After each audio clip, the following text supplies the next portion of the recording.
కరీంనగర్లో నిర్వహించిన కాంగ్రెస్ జిల్లా సంస్థాగత నిర్మాణ సన్నాహక సమావేశం పెద్ద అల్లరికి దారితీసింది. ఈ సమావేశం సోమవారం డీసీసీ కార్యాలయంలో జిల్లా కాంగ్రెస్ అధ్యక్షుడు మరియు మానకొండూరు ఎమ్మెల్యే డాక్టర్ కబంపల్లి సత్యనారాయణ ఆధ్వర్యంలో జరిగింది. కేంద్ర కాంగ్రెస్ కార్యదర్శి విశ్వనాథన్ పెరుమాల్, జిల్లా పరిశీలకులు నవీన్ల శ్రీనివాస్ మరియు పి రఘునాథ్ రెడ్డి హాజరైన ఈ సమావేశంలో పార్టీ నేతల మధ్య తీవ్ర మాటల యుద్దం చోటు చేసుకుంది. కరీంనగర్ అసెంబ్లీ నియోజకవర్గ ఇన్ఛార్జ్ పురుమల్ల శ్రీనివాస్ చేసిన వ్యాఖ్యలే ప్రధాన వివాదానికి కారణమయ్యాయి. పార్టీ శ్రేణులకు నామినేటెడ్ పదవులు ఇవ్వకపోవడాన్ని విమర్శిస్తూ టీపీసీసీకి పంపిన ప్రతిపాదనలను ఓ దుర్మార్గుడు అడ్డుకుంటున్నాడని ఆయన ఆరోపించారు.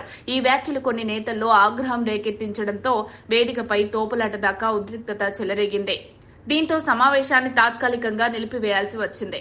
పురుమల్ల తన వ్యాఖ్యల్లో మంత్రిని పరోక్షంగా లక్ష్యంగా చేసుకున్నారని భావించిన నాయకులు, ముఖ్యంగా ఆర్డీఏ సభ్యుడు పడాల రాహుల్, యువ కాంగ్రెస్ నాయకుడు బోనాల శ్రీనివాస్ అతనిపై సూటిగా ప్రశ్నలు గుప్పించారు.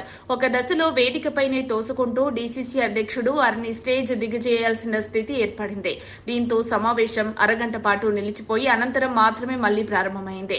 ఈ ఘటన పాత వివాదాలను గుర్తు తెచ్చింది. గతంలో కూడా పురుమల్ల మంత్రి పొన్నం ప్రభాకర్ పై నేరుగా విమర్శలు చేసి పార్టీ క్రమశిక్షణ కమిటీ నుంచి షోకాజ్ నోటీసు పొందిన విషయం తెలిసిందే.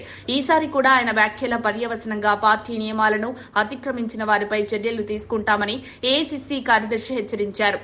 సమావేశం ముగిసిన తర్వాత ఇరు వర్గాలు ఒకవైపు పురుమల్లకు మద్దతు తెలిపిన వారు, మరోవైపు మంత్రిని గౌరవించిన వారు నినాదాలతో బయటకు రావడం పార్టీ అంతర్గత విభేదాలను వెలికితీసింది. ముఖ్యంగా నామినేటెడ్ పదవుల భర్తీపై నేతల్లో తీవ్ర అసంతృప్తి ఉందన్నది ఈ సంఘటనతో స్పష్టమైంది.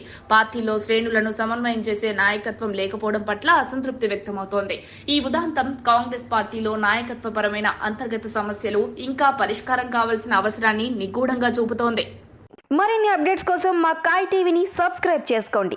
మా వీడియో కనుక మీకు నచ్చినట్లయితే లైక్ చేయండి, షేర్ చేయండి.